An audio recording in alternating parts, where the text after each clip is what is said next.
It is Wednesday again. My name is Carlos Navia. I'm coming to you from local bartending school. This is the Wednesday weekly learning session. We do this every Wednesday at 3 p.m. Pacific time, at 6 p.m. Eastern time. You're always welcome to be a part of this class and ask me questions about anything.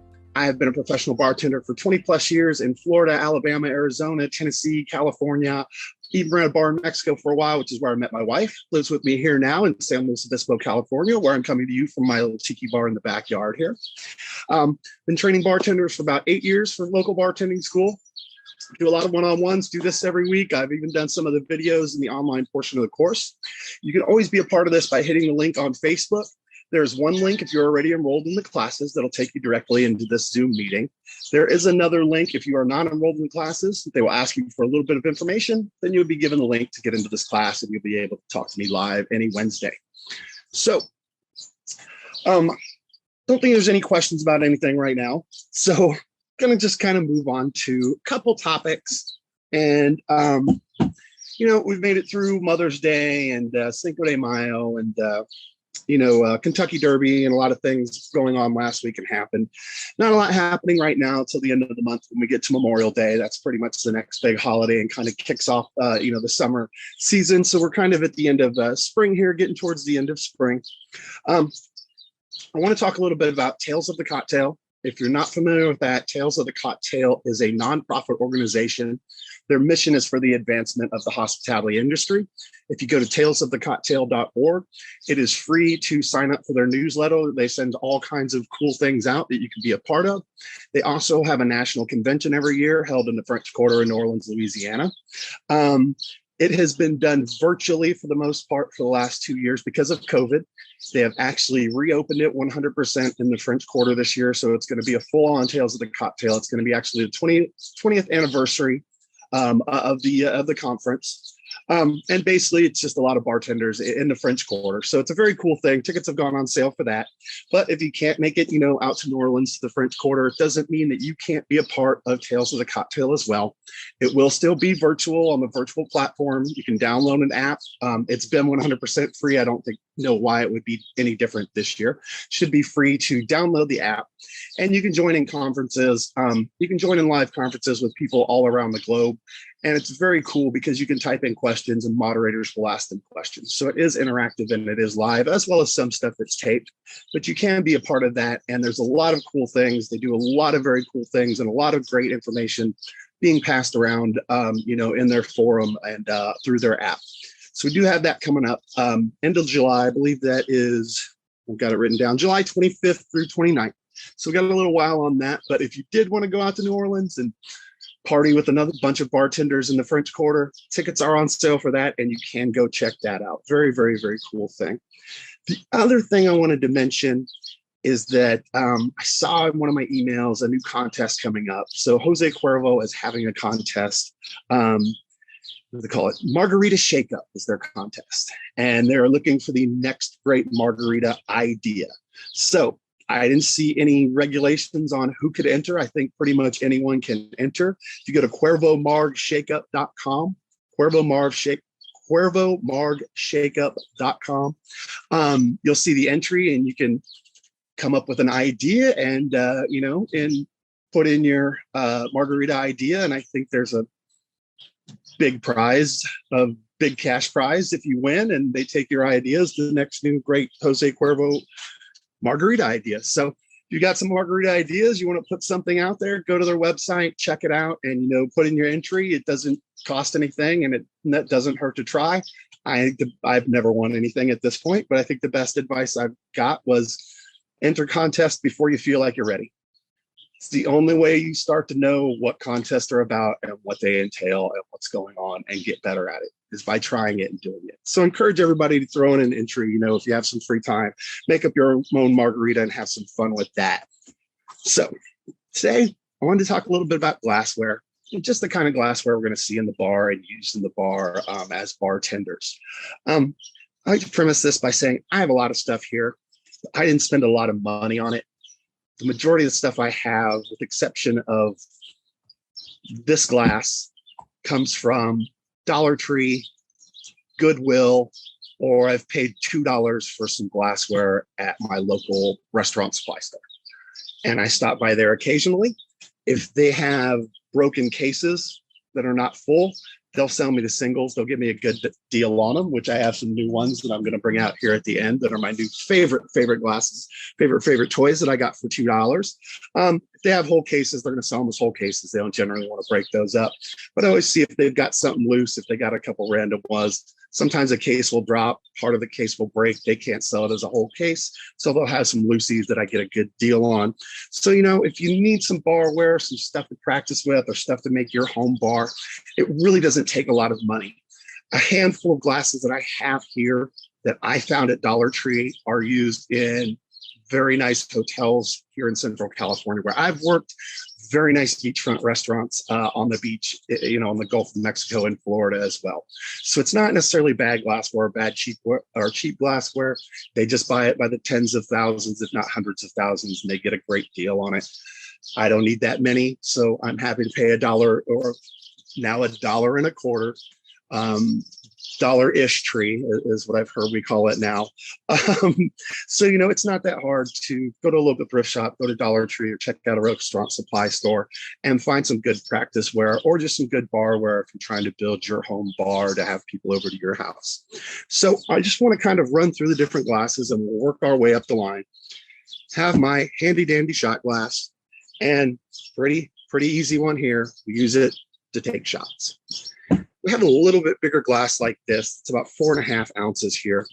So slightly bigger glass. This glass we use for a number of different things. Number one, if I'm making mix shots that I'm shaking up in my mixing tin and chilling them down, I'm also watering those shots down. It's not going to fit back in a glass like this. I'm going to have to put it into a bigger glass like this. The other thing we use this for, and it's just intended, it's just a rocks glass. They come in different sizes. So they call this one a single rock. It's the smallest size, and I'll show you the other sizes here as well. It's just intended for ice and a single shot on the rocks. That's it, single rock glass. But we use it for mixed shots like that. The other thing that it's used for is a lot of places will use it if people want to order liquor neat, N-E-A-T. And it's just a term we use in the bar. Ordering liquor neat means the person wants straight liquor, but they don't want it in a shot glass because they're not going to take it as a shot. They're not going to slam it down. They want to be able to smell it. They want to be able to sip it. They want to be able to enjoy it. The example I usually use is, okay, so if we're drinking Jose Cuervo tequila, not that I will ever again, but I did plenty in my past. We're going to slam it down. We're going to bite a lime. We're done with it. It's over. If we're drinking Don Julio 1942, and we're paying 40 or 50 bucks a shot for it, I want a glass where I can smell it, where I can sip it, where I can take my time with it. So a lot of times we use the single rock glass, a bigger rock glass like this for, people ordering liquor neat. In the area I live in specifically, people don't even use shot glasses really. Anyone orders a shot, just give it to them neat. It's a lot easier to handle it in this. If you fill this glass all the way to the top, even the slightest shake and the person's kind of spilling it on themselves. So it's just done that way in the specific area that I live in. I did work at one hotel that did have shot glasses lying around, but they only use the shot glasses for drop shots. People dropping them into Red Bull or people dropping them into beers. That was the only reason we really kept them around. If we go up to the next size, which is our double rock, looks like that. I can get a close-up of these so you can kind of get a better idea, because I know these ones are small and hard to see. Kind of get a better idea of the size of these glasses, how they compare.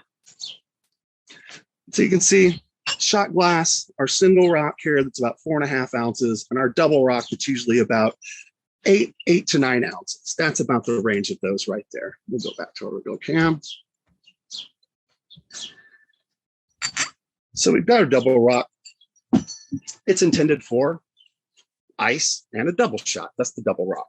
But a lot of places will also use a glass like this for drinks that are one liquor and one mixer. A vodka and orange juice, a Jack and Coke, a gin and tonic, something like that. Or they might use a glass like this that is our highball glass. Now, a highball is just whiskey and ginger ale. I hear a lot of people refer to other things as highballs. I think it just kind of, I think that because a lot of things came in the highball glass, people just started referring to a lot of different things as highballs. And that's the reason why it evolved. But just whiskey and ginger ale has kind of made a comeback here in recent years. Jim Beam even has a Jim Beam highball commercial they put out about 2 years ago. So that's our highball glass there. We also have our taller, skinny one like this. That is our Collins glass. So we got our 3 different size glasses here. Now, most places serve what we call the standard pour is going to be 1.5 ounces. That's pretty standard across the board. Some people cut it down to 1.25 ounces. That's not unusual. I've worked at places where it's less than that, where it's only 1 ounce, and they give you a small glass like this so that you can still taste the alcohol. But the intent of the place is not to get you drunk. These are generally family restaurants where we want you to have a drink, have dinner, enjoy yourself with your family, but we're not trying to get you loaded. Other end of the spectrum, where I live now, I worked at a private club for a while. Members own it. There was no public coming in, completely different circumstances. Their standard pour was 2 ounces, double that, because they're going out to golf. It's a private club. If they have too much, put it in an Uber and send them home, and it gets charged to their country club account. So, it just kind of depends on the area, but 1.5 ounces is pretty standard across the board for most places. So some people order drinks in a shorter glass. Some people order drinks in a taller glass. If you order a drink in a shorter glass, you're going to get less ice. You're going to get less mixer. You're going to get a stronger drink.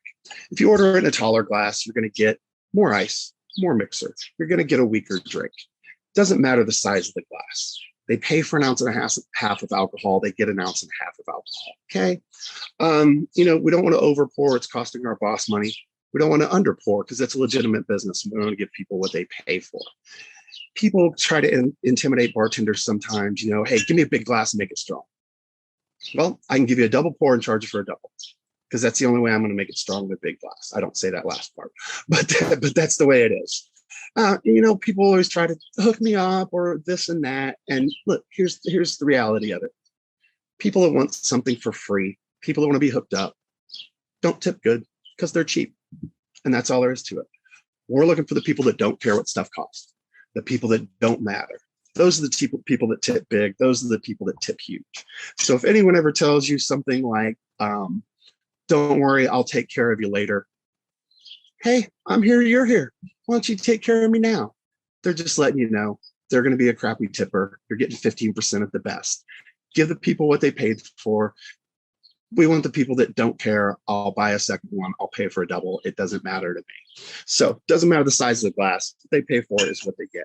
We go into a third size of this glass, kind of getting up into a bigger glass like this.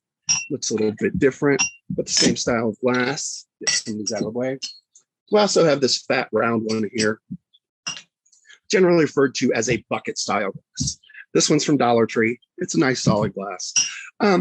Bigger glasses like this, we're generally going to use for things that are going to have more ingredients, more liquors, more types of ingredients put in there. A margarita is going to have tequila. It's going to have orange liqueur. It's going to have sweet and sour mix. I need a bigger glass to make that in. White Russian's going to have vodka, Kahlua. It's going to have, cream in it, or Colorado Bulldog, something like that. I'm going to need a bigger glass. I'm going to have more ingredients. I need something more like this to put it in, all the way up to our pint glass like this guy here. Big glass like this, or you also may see some big style soda glasses that people use sometimes in bars. We're going to use for non-alcoholic drinks if anyone just wants a soda, iced tea, or something like that. But as well, we're going to use it, always the biggest glass you got, for things like Bloody Marys and things like Long Island iced teas, which we're going to talk about here in a little bit because I love Long Islands myself. So pint glass, big glass like this. It's also what we use, to lock into our mixing tin in a lot of bars to make it shake like that. Although you can always use, a small one like this. Makes a good shaker as well. So as we kind of move on, see direction I'm going to go here. Copper mug. Copper mugs are for Moscow mules. People will steal them. People like to walk out the door with them. Just fair warning there. Moscow Mule, just vodka, ginger beer, some fresh lime juice.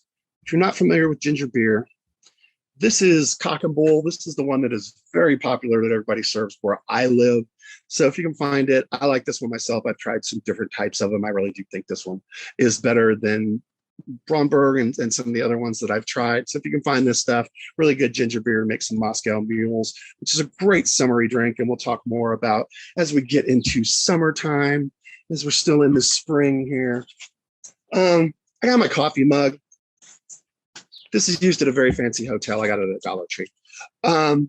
Coffee mug, hot drinks, Irish coffee, hot toddies, Mexican coffee, Kioki coffee, stuff like that is going to go into here. Hot buttered rum. Important thing I want to mention when we talk about our coffee mug. People are sitting at the bar in the bar area, and they're just having regular coffee without alcohol, or just regular tea without alcohol in it. Give them the fancy mug. Okay, we never bring out the Denny's or the Waffle House ceramic mugs to the bar. Doesn't matter what hot drink they're having, hot cocoa, anything like that. Still, I put it in this hot mug. They don't get the ceramic Denny's cups in the bar area. Have my martini glass. I've worked at places where they're smaller than this one. I've worked at places where they're larger than this one. Worked at 2 hotels here at the same time where one was smaller, one was larger. And I would have to remember, I'm at this hotel before I start pouring because it was twice as much, alcohol that I'm putting into one as the other. The place with the larger one charged twice as much too. You didn't get a better deal. Don't make any mistake about that. It can take you a time or two to really get the feel for the glass you're using and how much they put in there, to make certain drinks. But once I know the amount that, I'm putting into the glass, I can basically adjust the recipes to fit it accordingly, knowing how many parts of something should go there and adjust it a little bit. Biggest thing, try not to overfill them. You don't want it to go all the way up to the top. Leave a little bit of area. I want to make sure the server can pick it up, take it to a table, set it down for someone without spilling that drink on the customer. Also want to make sure a person can pick it up and take a sip from it without spilling any on themselves. If you fill it too high, people kind of have to do this number to take the first sip. And they have to kind of slurp it off the top. And you shouldn't have to do that. You should be able to pick it up and take a sip of it. Now, you may see people, I filled it up almost full and I still have some in here. They'll pour it into a shot glass and give it to a person on the side. Generally refer to that as a sidecar, a little shot on the side with the drink. I know that's fine and good, and you don't want to waste any alcohol and stuff like that. But just realize if you do that, you're setting a precedent. That person is going to expect a sidecar every time they order it. What you're also going to have is the gentleman sitting down at the end of the bar who just ordered martini. Hey, how come I didn't get that with my martini? It's going to feel like, he's now been taken advantage of. So there's kind of a little trick to pouring off and making it look like you've poured everything out and not wasted any that we'll see if we can squeak in towards the end here. But it's generally, you're setting a bad precedent generally by doing that. And I advise against it. So we get into some more kind of specialty glasses. I've got my specialty glass here, what they call a tulip glass. You also may see its cousin that looks like this. That is basically a taller, more elongated version of the same glass that is called a hurricane glass. By the way, that's a hurricane at Pat O'Brien's in the French Quarter in New Orleans, Louisiana, since I was just talking about it. If you're going to show a hurricane, show one from there. Basically the same style glass. You probably won't see both of these in any one venue. You'll probably see one or the other. Used for specialty cocktails, frozen drinks, rum drinks, things like that. I've even had, I think my wife even ordered a Long Island in Los Angeles last year, and they brought it to her in a tulip glass just like this. So specialty drinks, stuff like that. One of the hotels I talk about here a lot, the Madonna Inn, uses this exact glass from Dollar Tree for their specialty cocktail, which is like a strawberry milkshake. They put whipped cream on top, they put pink sugar on top and a cherry. It's very beautiful, awesome glass for stuff like that. Now, going to talk about wine glasses. So, well, one more before that. Pilsner glass. The local bartending school manual shows a Pilsner glass, has a little base and comes up triangularly. Generally, get that type of glass when you order a bottle of beer and you also get a glass with it. You might see Pilsner glass like this at like your TGI Fridays, Buffalo Wild Wings, stuff like that. There's also some different shapes of them. They're all just Pilsner glasses. They're all just beer glasses. Don't think too much into beer glasses. Except Guinness, it has a specific glass. I got to give you one. Talk about wine glasses. I broke my good one. This is not the greatest example, but it'll work. Taller, skinnier one for white wine, fatter, more bulbous one for red wine. Very simply, red wine, when it's exposed to the air, changes flavor. It allows the wine to breathe. If I have a fatter glass, I have more surface area. Thus, more of the wine is exposed to the air, allowing it to breathe better. It's plain and simple. Gotta pause this. Sorry, I'm about to say something else. Lost my train of thought. So we got a red wine, white wine glass. A lot of places here, I live in wine country in California. A lot of places here don't even use white wine glasses. They just use red wine glasses. It's not going to hurt white wine to go into a red wine glass. But if you put red wine into a white wine glass, you don't allow it to breathe properly. So, you can go one way, but not the other. Generally, places will pour 6 ounces of wine, 750 milliliter bottles, about 25 ounces. That gives you 4 6-ounce glasses out of a bottle. When I'm working at a new place, I'll generally take the glass I'm using. I'll take my jigger. I'll measure out 6 ounces, and I'll put a little bit of blue curacao in there just to make it blue. I don't make it pink or leave it clear because I've had too many servers think it's wine, take it to the table and serve it to people. No one takes a wine glass, looks like it has Windex in it. So I know that's 6 ounces. Then when I'm pouring into the other glass, I can put it next to it. I can pour into this glass right up to the same line. And I know that way I'm pouring exactly 6 ounces. Once I feel like I've got a good mark on that glass, I might go away from that. But generally, for the first week at least that I'm working in a new place, I'm making sure that I'm getting comfortable with that glass by measuring it out and having a gauge of where I should pour in that glass. So that's a good tip when you're using a new wine glass when you're in a new place. Have 2 more wine glasses here. Champagne flute, like this one, used for champagne. Big thing with champagne, take your time. Okay, the people aren't in a hurry. You shouldn't be in a hurry either. When I pour champagne in the empty flute, it is going to foam up a lot. Once I have a pool of liquid in there and I pour into that pool of liquid, it's not going to foam up nearly as much. So once I've poured, let it settle down to a pool of liquid, then I can just fill it up to the top without having to worry too much. I don't want to fill it up too fast. I don't want it to dribble over. Couple reasons. Number one, it looks bad. You didn't win the Super Bowl or the World Series. You shouldn't be spraying wine around. Keep it in the glass, not on the bar. Other thing, it's going to get on the bar. It's going to make a mess. Looks bad, makes a mess. Number 3, if I just ordered a $500 bottle of Dom Perignon from you and you're spilling it on the bar or popping it open and it's shooting behind the bar like you won the World Series, I'm not going to be happy about it. So take your time when you're pouring champagne. This has never happened. No one's ever run into a bar like, oh my God, I'm so thirsty. Give me champagne now. Never happened. They're going to wait for it. They're going to take their time. Take your time when pouring. Smaller glass like this, we use for port wines, sherry, dessert wines. Most places, those are generally about half a 3-ounce pour. Some places a 4-ounce pour. So we're going to use a smaller glass like this. Also, you might see this glass used for cordials. What they do with a glass like this a lot around here where I live, which is becoming a popular trend, is they'll use it for flights where you're getting 3 or 4 small samples of a different item. One of my buddy works at a place in Las Vegas at Planet Hollywood called Flights. And everything they serve is in 3s or 4s. You get sliders, you get 3 different sliders. I got the Bloody Marys, I got 4 different Bloody Marys. So, this is a great glass for a little bit of wine or even just a small taste of whiskey or something like that if you're serving tasters and serving a flight cordial glass like this. So I think I've got through most of them. There's one more picture I'm going to show here because I don't have one of these yet, but I will get one soon. This is called a coupe glass, C-O-O-P. Traditional whiskey sour served in a glass like this, or a lot of cream drinks, stuff like a traditional Brandy Alexander or Grasshopper could come in a glass like this. A lot of places, if we don't have those, we're just going to use our regular martini glass for anything that's going to be served up in a stemmed cocktail glass. But you might see those around there making a comeback as the trend of, old school and traditional cocktails also makes a comeback. I am seeing those glasses come back more and more as well.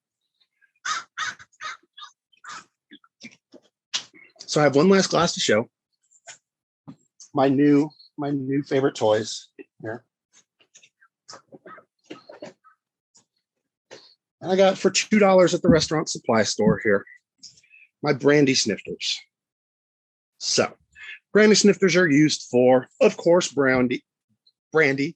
They have the nice fatness like a red wine glass. Brandy is made from wine, lets you swirl it in there, lets you get the nice flavor as your nose goes into it as you take a sip, so you can really smell and get that aroma of what you're drinking as you bring it to your face and sip it as well. You can serve a lot of things in brandy snifters, though, that aren't brandy.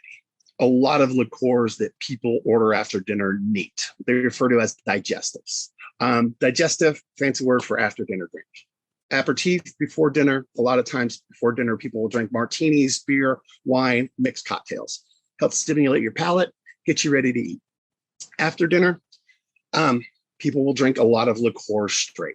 So people are ordering stuff straight like Kahlua, Sambuca, and if people order Sambuca neat in a brandy snifter, if you have it available, 3 whole coffee beans, 1 for health, 1 for wealth, and 1 for love. Very cool way to serve Sambuca. Tuaca, Frangelico, Bailey's, Kahlua, any of these things can be served neat in a brandy snifter as an after dinner drink. Now, what is very cool, and I just got these guys, so I'm going to try this and see how well this works with my new toys here. It's very cool is if you have a proper brandy snifter like this here, and I'm going to see if I have something with some color to make this easier to see. If I put it on its side and I fill it right up to the lip of the glass, step to that lip. I'm going to put it on my other camera and see if I can get a close-up of that. So if you see, I just have it filled right up there till it's flush to the lip of the glass. I think I can put just a little more in there. So it's just flush right there, boom, not dripping out. That is 1.5 ounces. And if I take my jigger and I pour it in here, it should be exactly 1.5 ounces. I poured a little too much. It's a little over. Like I said, new glasses. I just playing with them. So I'm going to try it one more time. I want a little too much. Fill it right up to the lip. And it should be exactly 1.5 ounces. Just like that. Boom. There. So it's a very cool trick you can do with a proper brandy snifter. If you have a proper brandy snifter, definitely test it out and make sure that it is a proper brandy snifter and it does measure correctly before you try to do it and see if that works. And as you'll see, that's about how much it should look like in the glass. Go pretty easily like that. So that's a cool trick. And it's actually designed, I can kind of do it like this, for basically you to pour up. And as you get to the lip, you can tip it, top it off a little. And then I have my 1.5 ounces, and we'll see how close I got. And I'm right on the so that you get your pour that way by using the glass to measure. The other thing that's awesome about these glasses, though, and why I love them and why I think they're so much fun, is that sometimes people will ask for their brandy to be warmed up. And especially when we're talking about very high end, our $40, $50, $60, $70 a shot brandy. And there's a very easy way to do that. I have my shot of green, brandy right here, just like that. And this is just, once again, colored water. If you see me throwing it out, it's not real liquor. I don't have people here to drink it with me or for me. So I've got my shot of brandy here. I take another brandy snifter, and all I do is fill it up with about that much hot water. Now, every bar and restaurant has a coffee machine that dispenses scalding hot water all day long. Coffee machines in restaurants have their own water line, so you never have to fill them up. Go to the red handle, take the glass, put about that much water in there. Then I take my shot of brandy, I set it in the top like this, and the steam from the hot water heats the shot of brandy from below.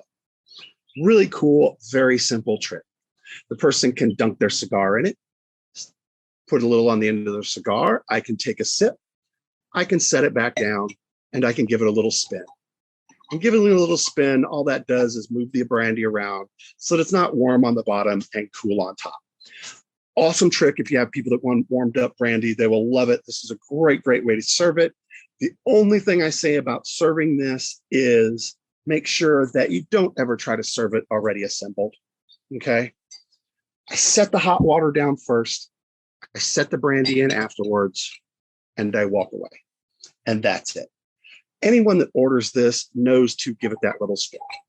It's a twitchy thing to do with your fingers while you're sitting at the bar. That's why people smoke and do a bunch of other things. So I've got my cigar in one hand. I got to keep the other hand busy. I give my glass a little spin here, and I move my brandy around. So feel free to have some fun with that. Awesome, awesome high-end trick to get you that 20% tip, on that $70, $60, $50 glass of brandy or cognac or Armagnac, that they're ordering at the bar. So that's just talking about glassware and going through, all my fun toys and all my fun glasses that I have out here to play with in my tiki bar here in my backyard. The other thing I want to talk about today is Long Island iced teas. So yes, let me get some water. Spring is sort of coming to a close, and that summer season is here. And it is time for Long Island iced teas again. They will surely start to show their face very soon. I don't know if anyone really knows the for sure origin of the Long Island. Might have been started as prohibition. Just kind of throw everything in a cup and try to cover it up as much as you can so that people don't know it's alcohol and you don't get in any trouble. It may have come from a bar in the 70s in Long Island, or somewhere, some sort of story in between. But it definitely, picked up a big following in the 70s. And it became super popular, and has continued to be popular to this day, and a fun drink. So when we're talking about a Long Island, and we're going to talk about that and some of the variations kind of have on the Long Island here in a second. When we're talking about Long Island, I think the biggest thing to remember, as I was going to liquor.com, which is one of my favorite websites when you're looking up drinks and checking out, the original recipe. So simple syrup with sugar and lemon juice, which is, our bar sweet and sour mix that we have now, basically just citrus, sugar, and water. They were putting 3/4 of an ounce of each liquor in there, which makes an incredibly strong drink. In most bars, we've cut that down to just a 1/2 ounce pour instead of that 3/4 of each alcohol. But we're putting 5 alcohols in there. I was always taught to remember it. It's all your clear well liquors: vodka, tequila, rum, gin, triple sec. And I know tequila is generally gold, but I'll tell you exactly what I was told. That's how I was taught it. And that's how I remember it. And that's what someone told me. And that's how I remember it. It's the same thing, I'll tell you. So that's a very strong drink. Okay, that's 2.5 ounces of alcohol. And we've got to remember that we don't know necessarily a lot of the factors that determine how fast someone gets drunk or how drunk they get.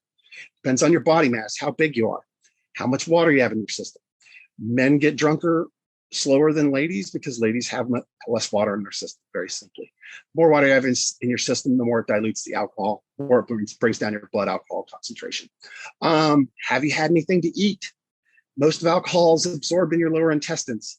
Once you eat something, your stomach blocks off the pathway to your lower intestines, keeping the food in your stomach and upper intestines so that the stomach acids and enzymes have time to dissolve stuff and digest it.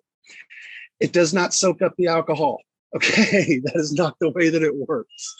Every drink that you put into your body, only 2 ways out. It goes into your body and gets processed, or it comes out the way it came in. There's only 2 directions.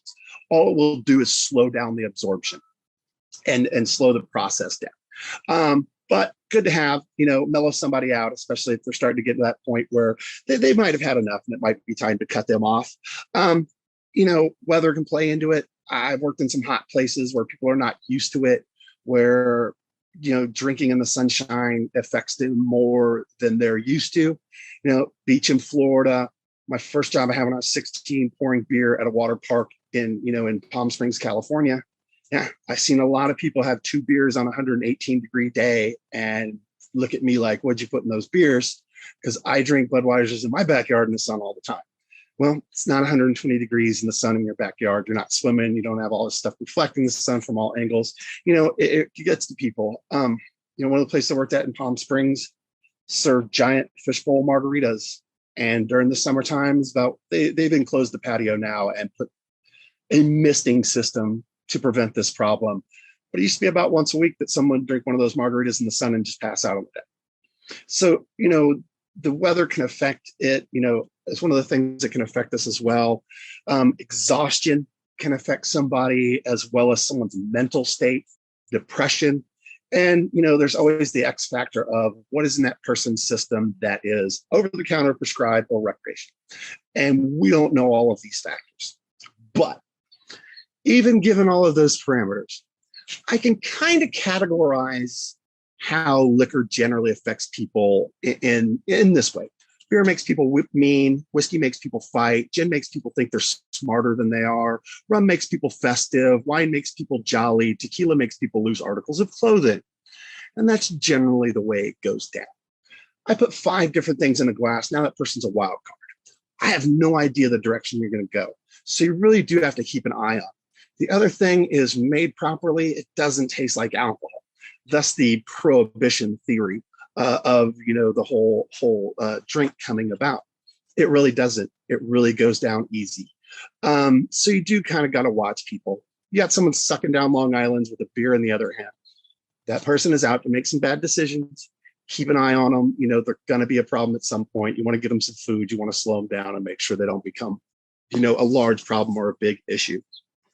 So when we talk about doing our Long Islands, I'm going to grab, once again, always the biggest glass you got, my pint glass here. Going to get my ice scooper. Going to throw some ice in there. Try not to break anything. All right. So we'll grab some ice. And we're always filling our glass up to the top with ice. Down on that. Got it filled up with ice. And then we're just going to do, once again, 1/2 ounce pour of our well liquor. So if we did gin and tequila, 1, 2 from each of those. Came back with vodka to rum, 1, 2 of each of those. And then I've got some orange liqueur, 1, 2. So I've got my 5 liquors in the glass. I've got it ready to go. I'm going to slice up some lemons here. And I'm going to switch this camera over so you can see my hands real fast. And you can kind of just see how I do this. Please, please, please take the label off. Don't ever serve someone a piece of fruit that has a piece of label stuck on it. Only takes a second. It's not a nice touch. It's a necessary touch. So what I'm going to do, I'm just going to take the ends off this lemon like this. So I have a nice little cylinder like that. I'm going to take my cylinder, not going to cut it in half. What I want to do is just put a slit down one side. Just like that. So I just have a nice little opening, just a little gap like that. Now I'm going to be able to take slices off the end and make a nice garnish that's going to go onto my drink here.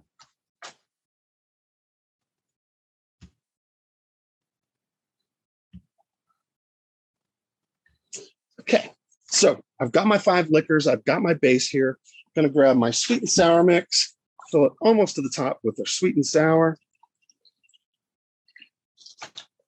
And you want to make sure you're leaving a little room, for that last ingredient that we're going to put in there.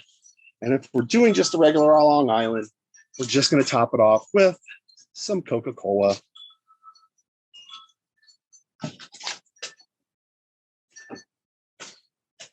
And that's it. A nice straw in there. We're going to give it a nice full wheel or full moon here. Lemon garnish to go there on the side. Grab my napkin, of course. And we have our Long Island iced tea. Goes down easy. Doesn't taste like alcohol. So do be careful with them and when serving people these. But I think the funnest thing about the Long Island is not the Long Island itself, but all the variations and fun things we can do with it if we simply leave off the Coca-Cola and put something else on top. So we've got some more glasses. So if I go back and I do my Long Island, grab some more ice here.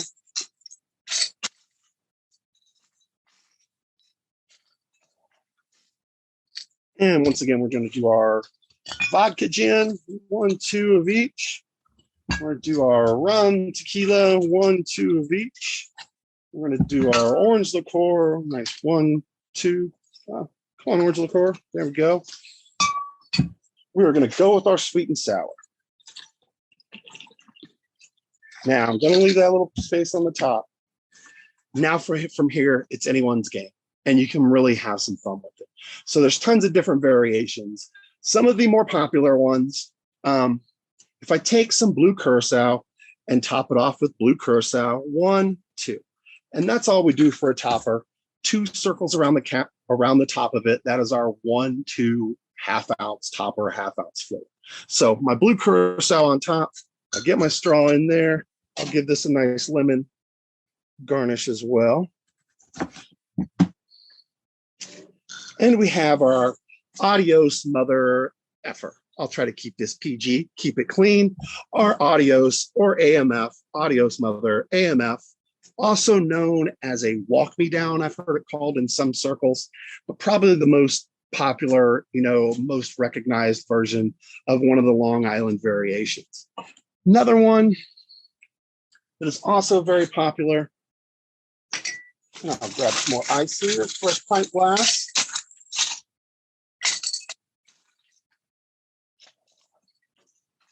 All right, so once again, we'll do our 5 liquors: vodka gin,